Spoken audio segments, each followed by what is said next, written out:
नमस्कार। थाने प्लस में फिर हम हाजिर हैं एक ऐसी शख्सियत को लेकर जिससे हम करेंगे मुद्दे की बात, जो भोजपुरी संगीत का एक पुराना नाम है, जो कलाकार हैं, जो विचारक हैं और भोजपुरी लोक गायन को एक अपनी उच्च श्रेणी तक ले जाने के लिए वर्षों से प्रयासरत हैं। आइए मिलते हैं ऐसी एक भोजपुरी शख्सियत से जिन्हें हम लोग सोनू भाई के नाम से जानते हैं। आइए मुलाकात करते हैं सोनू भाई सुरीला से। नमस्कार भाई। प्रणाम। तो सर्वप्रथम आपके चैनल हाँ जी। और आपके थाने प्लस और आपकी प्रतिभा को दंडोत प्रणाम करते हुए हमारे लिए बड़ी असीम सौभाग्य की बात है मित्रों कि संगीत के क्षेत्र में लोगों का मनोरंजन करते करते कब ये समय आ गया कि लोगों को अपनी अभिव्यक्ति के बारे में भी बताना होगा।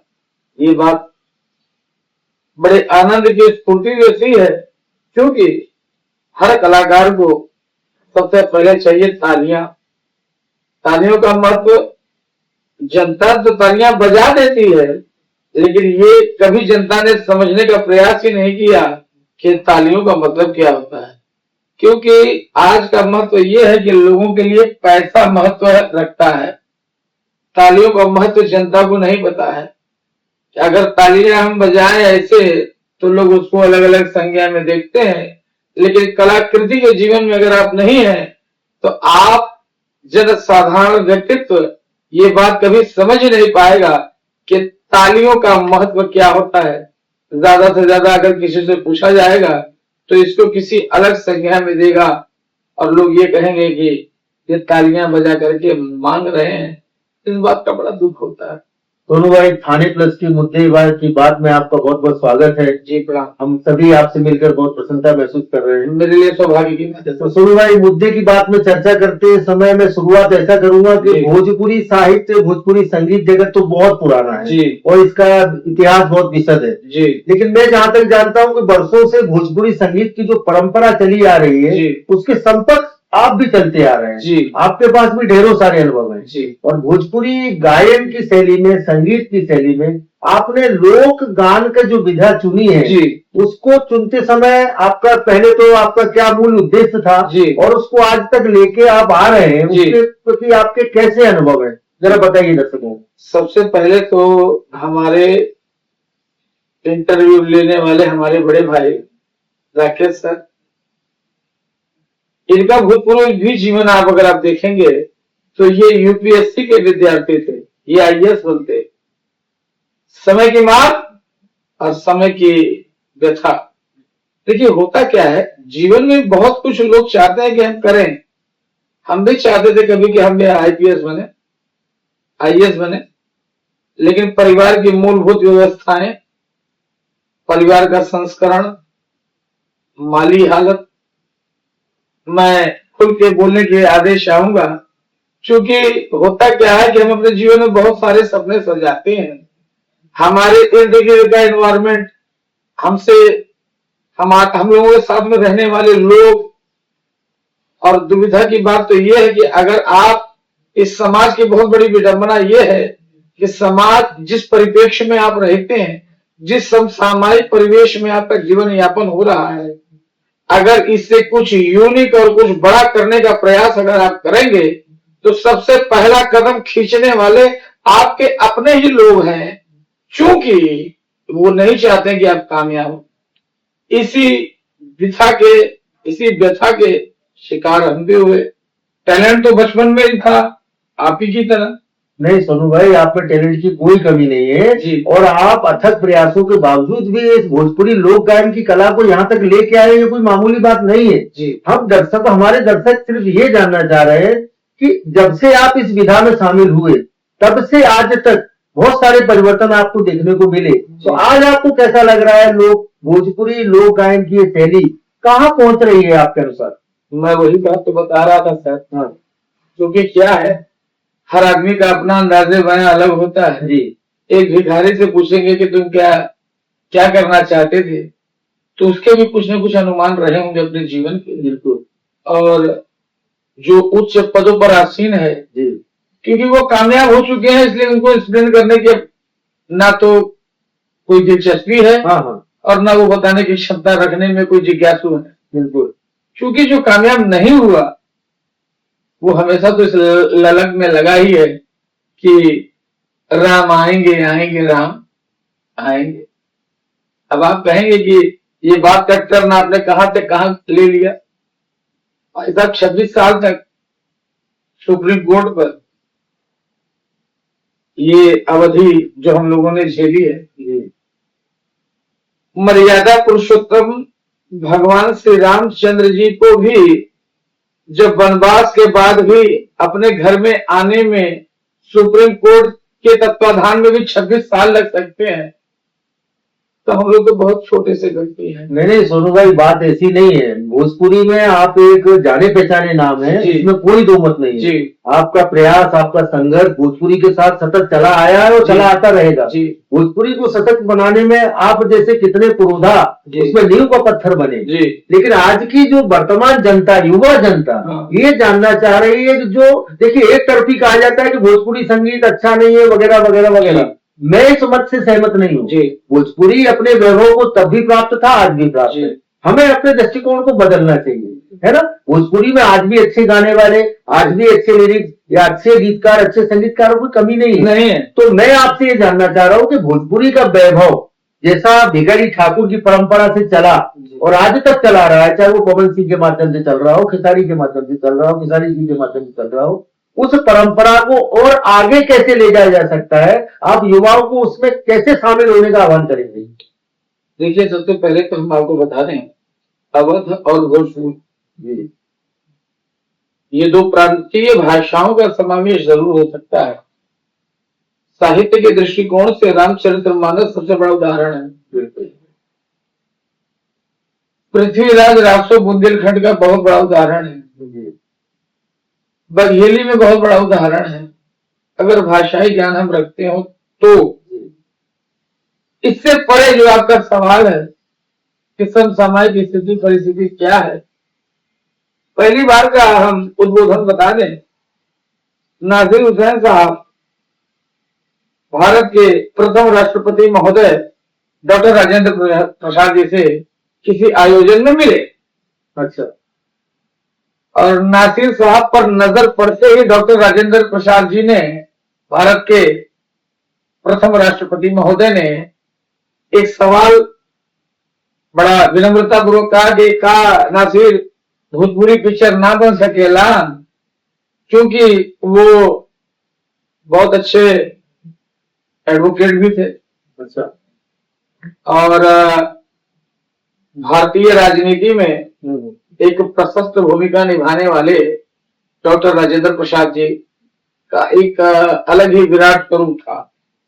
आज भी समसामयिक परिप्रेक्ष्य में जितने राजनीतिज्ञ हैं वो डॉक्टर राजेंद्र प्रसाद जी को छोड़ करके भारतीय राजनीति को समसामयिक परिप्रेक्ष्य में नहीं देख सकते, क्योंकि एक जैसे यहाँ मुंबईया और महाराष्ट्र की राजनीति में कहते हैं या राजनीतिक क्षेत्र में कहते हैं कि ग्रास रूट का नेता, ऐसे ग्रास रूट के नेता डॉक्टर राजेंद्र प्रसाद जी थे।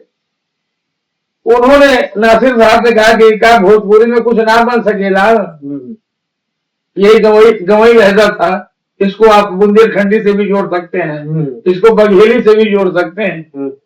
और डॉक्टर राजेंद्र प्रसाद जी के बात पर नासिर हुसैन साहब ने कहा काहे ना बन सकेला। बनी, पहली फिल्म बनी भोजपुरी की हे गंगा मैया तुम्हें पियरी चढ़ी गए 1962। अच्छा, 1962। और उस फिल्म के बनने के बाद भोजपुर की भाषा या भोजपुरी भाषा का जो उद्गम स्थल बना, उस फिल्म का एक प्रेरणा बना। और लोगों के बीच में जब वो फिल्म आई तो लोगों को भोजपुरी के प्रति एक सहानुभूति तो पैदा हुई ही हुई, साथ में ये भी लोगों को अनुभूति हुई कि हमारी भोजपुरी भाषा भी किसी काम के लायक है। बिल्कुल, ये साधारण भाषा में मैं बता रहा हूँ, क्योंकि उनको एक प्लेटफॉर्म दिखाई दिया। अच्छा, भोजपुरी का उद्गम स्थल सिर्फ डॉक्टर राजेंद्र प्रसाद या नासिर हुसैन साहब ही नहीं थे।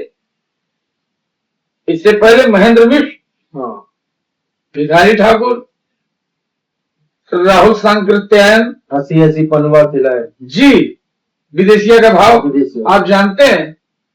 और ये लोग बहुत ज्यादा काम कर चुके थे और वहां से समसामयिक परिप्रेक्ष्य में भोजपुरी अपना वर्क करना शुरू कर दी। जो कुछ बचा कुचा था वो कहीं कहीं वाया वाया भारतेंदु हरिश्चंद्र जी कर रहे थे। उन सदियों की बात कर रहा हूं।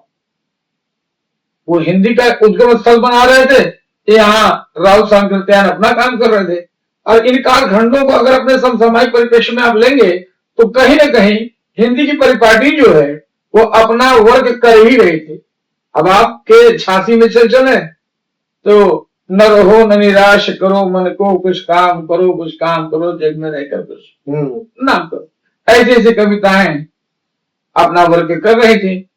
तो हिंदी की परिपाटी तो अपना काम कर रही थी। इसलिए मुझे क्या लगता है जी। सोनू भाई कि भोजपुरी एक भाषा नहीं, एक संस्कृति है। जी। तो आज के परिप्रेक्ष्य में वो भाषा को तो अपना रहे हैं जी। लेकिन भोजपुरी संस्कृति से अलग होकर अपना रहे हैं। जी। तो शायद उस पर जो कुठाराघात दिखाई दे रहा है, हाँ। शायद मेरा सोचना ऐसा कि शायद इसीलिए दिखाई दे रहा है क्योंकि भोजपुरी भाषा को पूरी तरीके से नहीं जी पा रहे हैं। जी, मैं बता रहा हूँ इसके बारे में। कारण यह है कि कुछ कलाकारों ने इस संस्कृति और इस विधा को व्यवसाय का रूप दे दिया। हाँ। व्यवसायीकरण कर दिया कि हमारे जीविका का ये साधन बन जाए। तो अगर संस्कृति की विरासत को जीविका का साधन बना लिया जाएगा तो वहां कमर्शियलाइजेशन हो जाएगा। वो भाषा, वो संस्कृति अपने पुनरावृत्ति में नहीं आएगी, वो व्यापार का केंद्र बन गया। अगर ये कहने में मेरी अतिशयोक्ति न माने आप, नहीं। ऐसा ही कुछ कलाकार ही आए और ये अपना नाम, अपना रुतबा, अपनी शोहरत तो बना लिए, लेकिन जो मूलभूत उद्देश्य था राज्य के प्रति, संस्कृति के प्रति, ये भूल गए क्योंकि ये पढ़े लिखे नहीं थे। मतलब आप इस चीज को मान रहे हैं कि अपनी सस्ती लोकप्रियता के लिए इन्होंने भोजपुरी भाषा की स्कूल कल्चर पर कुठाराघात करने का प्रयास किया, खुद व्यक्तिगत किया, व्यवसायीकरण के नाते। सस्ती लोकप्रियता मिल जाए, बिल्कुल, और हम विश्व विख्यात हो जाए जी, और उसके साथ साथ हम ख्याति प्राप्त हो जाए। लेकिन कोई भी भाषा, कोई भी संस्कृति इस मूलभूत कारण का उद्देश्य नहीं बन सकती कि आप उसका व्यवसायीकरण कर पाए। ऐसे ही कलाकारों ने कुछ किया। अच्छा, कलाकारों के साथ साथ मैं कलाकारों को ही अपराधी नहीं मानूंगा, इनके साथ साथ वो श्रोता भी अपराधी है। हाँ, जो इनको प्रमोट कर रहे हैं, बढ़ा रहे हैं, सुन रहे हैं। मतलब सस्ती लोकप्रियता इनको भी चाहिए था। और हमारे भोजपुरी और अवधि में कहावत है कि जो रोगिया भावे वही बैद बतावे। मुझे तो ऐसा भी लग रहा है कि आजकल जो सस्ते प्लेटफॉर्म जिनको कहना चाहिए, यूट्यूब के जरिए जो सस्ते लोकप्रिय बनने का प्रयास कर रहे हैं, तो इस भोजपुरी भाषा के गौरव को हल्का करने का प्रयास कर रहे हैं। जी, और यही हुआ। और सिर्फ ये भोजपुरी भाषा के साथ नहीं हुआ है सर, आंचलिक स्वरूप में जितनी आंचलिक भाषाएं हैं, वो बुंदेलखंड भी हो सकता है, वो बघेली भी हो सकता है। मेरा ऐसा कहना है कि जो जिम्मेदार लोग हैं, जो भोजपुरी भाषा की बात अपन कर रहे हैं अभी, तो भोजपुरी भाषा के ऊंचे पदों पर बैठे हुए समाज ने जिनको जिम्मेदार बनाया है, तो वो कुछ आकर इसमें कुछ सहयोगी भूमिका निभाना चाहिए उनको। समाज ने जिम्मेदार इनको नहीं बनाया था, ये आए थे अपने तरीके से। आज एक प्रतिष्ठित नाम जिनका है जी, तो उनको इस मामले में विरोध जाहिर करना चाहिए ना जी, कि भाई ये गलत हो रहा है, ऐसा मत करो। अच्छा, लेकिन ये करेगा कौन? क्योंकि लोग करेंगे, क्योंकि कहे जथा राजा तथा प्रजा। तो ये तो बहुत बड़ा संकट की अवस्था है फिर तो। जी, दिक्कत यही आ गई कि मैंने इससे भी पहले आपसे कहा, हम अगर किसी चीज को परोस रहे हैं या अगर हम कोई बात कह रहे हैं, किसी सब्जेक्ट पर कोई बात कह रहे हैं, अगर सामने वाला मर्मज्ञ नहीं है तो वो अपनी अपेक्षा अनुसार उस बात को ले। नहीं तो ऐसे बदलाव होते रहे सोनू भाई, तो ये खतरा ये भी है ना कि ये जो है पूरे की पूरी शिकार हो जाएगी हमारी इतनी प्यारी भाषा। हम बता तो रहे हैं आप, इसका साहित्य, इसका लिटरेचर विशद है, बहुत बड़ा है। अभी आपने विदेशिया भाव का महेंद्र मिश्र जी की घटना याद आ गई। अब बताइए, वो नोट छापने की मशीन ब्रिटिश काल में हमारे जितने स्वतंत्रता संग्राम के सेनानी थे, उनके मदद के लिए वो नोट छापने की मशीन। ये स्वतंत्रता सेनानी हमारे परम श्रद्धेय महेंद्र मिश्र जी की बात बता रहा। और इनकी मुखबिरी भी कौन किया? जो इनके साथ 24 घंटा रहता था। देखिए, कहना ये चाहता हूं मैं कि कहने के लिए इतिहास के पन्ने में बहुत सारी बातें छिपी हुई। लेकिन आप इस चीज को मान रहे हैं ना कि भोजपुरी भाषा केवल एक भाषा नहीं थी, स्वतंत्रता संग्राम के सेनानियों की भाषा बनकर इन्होंने स्वतंत्रता के आंदोलन में अपनी महती भूमिका निभाई। जी निभाई ना जी। उस समय महेंद्र मिश्र ने जो कुछ कहा भोजपुरी भाषा में आपने कहा, यानी भोजपुरी भाषा ने आजादी की लड़ाई में भी अपना योगदान दिया है। जी। अब साथ साथ आप तो विद्वान व्यक्ति हैं सर, अब हम ये बता दें, इससे भी प्राचीनतम प्राचीन भाषा की संज्ञा आती है ब्रज भाषा की। हाँ, कहीं न कहीं ब्रज से ही इन्फ्लुएंस होकर के भोजपुरी, मैथिली, मगही। अब ये भी जानकर के बड़ा ताज्जुब होगा, जो हमारा नेशनल एंथम सॉन्ग है, जनगण मन अधिनायक जय हे, भारत भाग्य विधाता, रविंद्र ठाकुर साहब, रविन्द्रनाथ टैगोर साहब, इन्होंने भी जब अपनी पहली काव्य रचनाओं की श्रृंखला में पहली कविता रची तो इन्होंने भी मैथिली साहित्य को चुना। अच्छा। इनकी पहली कविता अनजान नाम से, ये नाम नहीं था। अच्छा। पहली कविता जो है वो मैथिली भाषा में आई, तो पहला चयन इन्होंने किया मैथिली भाषा का। मैथिली भाषा में पहली कविता आई।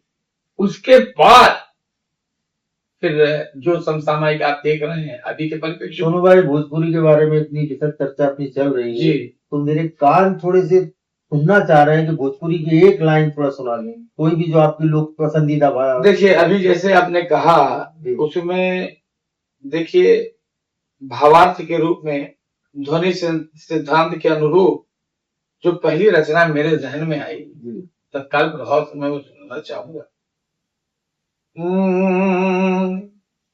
कि मन के पंछी पना कोनो पहरा लगे। साहित्य देख रहे हैं आप? वाह।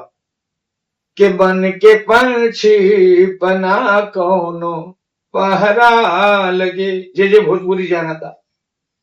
कि उड़ के जाए जहां के अच्छा लगे, कि उड़ के जाए जहां के अच्छा लगे, कि मन के पंछी पना कोनो, कब यहाँ रही कब अमेरिका चल जाए, कि पहरा लगे। कैसे?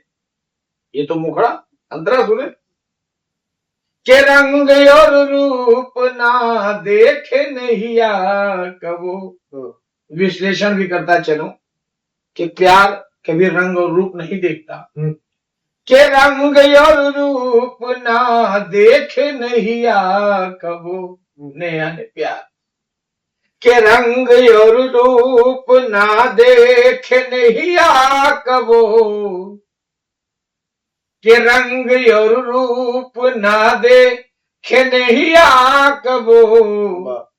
अरे नीक गोरकी के सैया समर का लगे। वाह। कि मन के पंछी पना कोनो पहरा लगे। अगला बंद सुने। के दुल्हा सखिया के मड़वा में आवेला जब। वाह। दुल्हा मतलब समझ ही गए, बिल्कुल। मड़वा मतलब जो माड़ो, और दुल्हा आ रहा है, दार्शनिक भाव जी। इसको श्रृंगार रस में भी आप के दुल्हा सखिया के मड़वा में आवेला जब। एक लड़की खड़ी हुई जो आई विटनेस है, वो कह रही है के दुल्हा सखिया के मड़वा में आवेला जब। वो देख रही है सारा परिदृश्य के दुल्हा सखिया के मड़वा में आवेला जब। अरे हर सहेली के आपन दुल्हा लगे। वाह। कि मन के पंछी पना कौन पहरा लगे। कहा कोई सरहदों का पहरा लगाए। कितना बढ़िया मार्मिक दार्शनिक दृश्य सोनू भाई आपने प्रस्तुत किया। जी। सोनू भाई, आज के भोजपुरी के कलाकार बड़े से लेके छोटे स्तर तक के सबके साथ आपने सहयोगी भूमिका निभाई है। सबको छोटों से बड़ा होते हुए देखा है, जी। लेकिन सोनू भाई आप जो भोजपुरी को जी रहे हैं, जी। आत्मसात कर रहे हैं, तो आप दूसरों से भी ऐसा कहते हैं कि भैया भोजपुरी को ऐसे बढ़ाना है। जी। मैं सर क्रमशः मंचों के माध्यम से जब भी हमने प्रोग्राम दिया, वहां बहुत बड़ी विडंबना इस बात की हमको समझ में आती है। जब मंचों से हम बोलते हैं, किसी बात को कहते हैं, तो नीचे से 10 रुपए की जब नोट ऐसे फंसा के ऐसे दिखाई जाती है, बिल्कुल, तो वहां समझ में आ जाता है कि हमारी भोजपुरी की स्थिति और परिस्थिति क्या है। संताप होता है, दुख होता है। जी। और मुझको कष्ट अपनी विधा या अपने संस्कृति पर नहीं होता, बल्कि वो जो 10 रुपए की नोट इतने अंगुलियों में फंसा करके ऐसे ऐसे कर रहा है, उस पर बहुत बड़ा तरस आता है कि तुम्हारा भविष्य क्या होने वाला है। असल में ऐसा लगता है कि वो उस भाषा को समझ नहीं पा रहे जी। हैं, उसकी गहराई को आत्मसात नहीं कर पा जी। रहे हैं। लेकिन सोनू भाई देखिए, उसमें एक चीज ये भी है कि उसमें कमी कहीं नहीं, कलाकारों की एक कमी भी है ना, जी। तो प्रस्तुतिकरण नहीं कर पा रहे हैं। हाँ, ये है। आप आहत हो रहे हैं, क्यों हो रहे हैं, उसने ऐसा दिया, जी। लेकिन आपके बाजू में एक दूसरा खड़ा है, वो प्रसन्न भी हो रहा है। हाँ। और उससे उन घटनाओं को मनोबल मिल रहा है, बढ़ रहे हैं वो लोग, जी। है ना। तो इसके लिए कहीं ना कहीं कलाकार के अंदर का अंतर मन में भोजपुरी को जीवंत करके सामने रखना है। सर इसके पीछे कारण कुछ और है, मैं बता रहा हूं। ठीक है, आपने कहा वो भी लाजमी है, लेकिन इसके पहले ये भी सोचना पड़ेगा कि हमारी भाषा की दुर्दशा हुई। सही बात। क्योंकि सबसे बड़ी दुर्दशा का कारण ये है कि ना तो भोजपुरी भाषा का रंगमंच है। बिल्कुल, मुद्दे की बात यही है। जिस भाषा का रंगमंच ना हो, जिस भाषा में नाटक न होते हो, जिस भाषा में नुक्कड़ नाटक न होते हो, जिस भाषा का साहित्य चुनने वाले, परखने वाले, पढ़ने वाले और उसको उद्वेग में ले जाने वाले लोगों की कमी हो, वो भाषा कभी भी सशक्त भूमिका समाज में नहीं निभा पाएगी। 8वीं अनुसूची में भोजपुरी भाषा को लेकर के भारत सरकार ने बहुत सारे संज्ञान लिए, कई स्वयंसेवी संस्थाओं ने भी इस पर बहुत सारे वर्ग किए।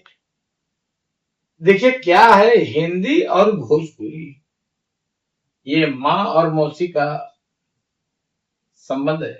सोनू भाई मुझे क्या लगता है कि देखिए, दोनों भाषाओं का गुणगान बड़े स्तर पर किया जा रहा है, बड़े पैमाने पे किया जा रहा है, लेकिन जो आपकी बात से मैं समझ पाया कि मूलभूत तत्व क्या है कि कलाकार एक आदमी होता है जी। और उस आदमी को भूख लगती है, उस आदमी से परिवार जुड़ा रहता है, उस चीजों की जब पूर्ति होगी सरकारी माध्यमों से, अन्य माध्यमों से, समाज के माध्यम से, तभी वो कला को अच्छे से प्रेषित कर पाएगा। बिल्कुल, जो कह रहे मूल चीज यही है ना।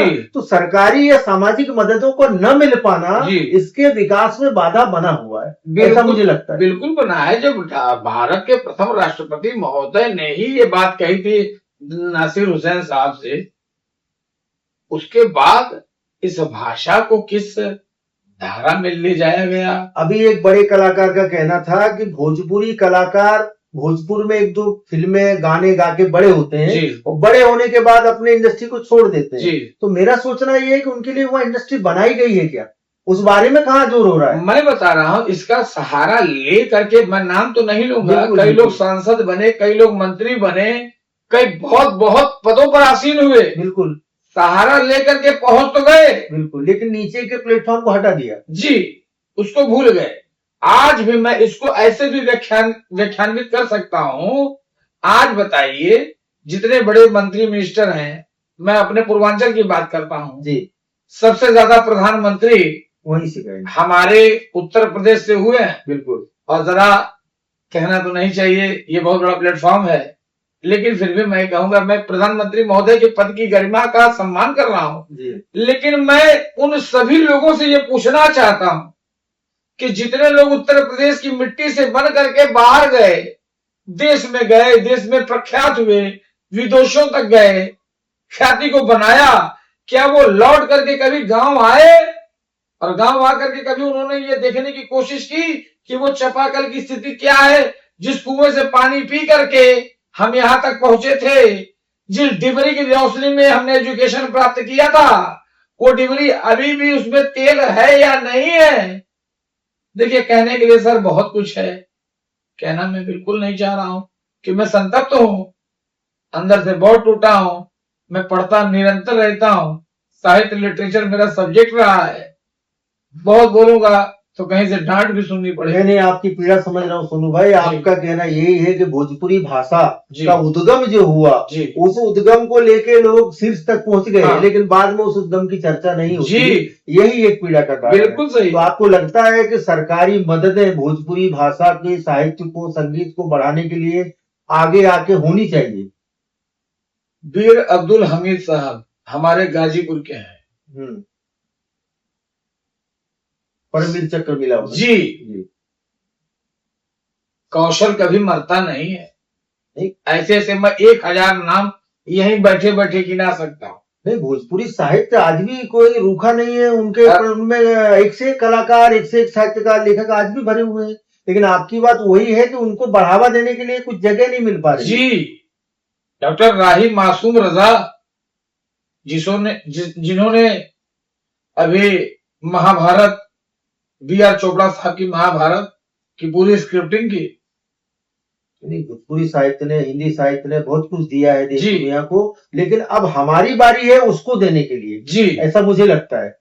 जनमानस में अभी का ये जो, अच्छा ये देखें, बड़ा कहते हुए हमको बड़ा, अभी ये हमारे समय में तो ऐसा नहीं था। कहते हैं जिंजी बच्चे आए हैं। ये शब्द हम लोगों के समय था ही नहीं, अभी आया है जिंजी। अरे सोनू भाई, इस भाषा ये विषय अंतर हो जाएगा अपना। अपन भोजपुरी पे रहेंगे। हाँ। तो भोजपुरी में देखिए, आप बहुत सुंदर गाना सुना, रूह को हिला दिया जी। तो थोड़ा लाइट म्यूजिक में 2 लाइनें गुनगुना दीजिए। जरूर हम बताएंगे। बिल्कुल। देखें निर्गुण का भाव है। हाँ। देखें सगुण और निर्गुण, हाँ। ये दोनों धाराएं मिल करके भोजपुरी बनती है। बिल्कुल। अब एक तरफ हमने सगुण की बात बताई, अब साथ में देखें कवि की कल्पना देखें, और कितना सृजन, कितने बड़े पैमाने पर सृजन हुआ है भोजपुरी में। अरे भंवरवा के तो हरा संग जाई, कबीर जी की पंक्तियां हैं। अरे भंवरवा के तो हरा संग जाई, अरे के तो हरा संग जाई।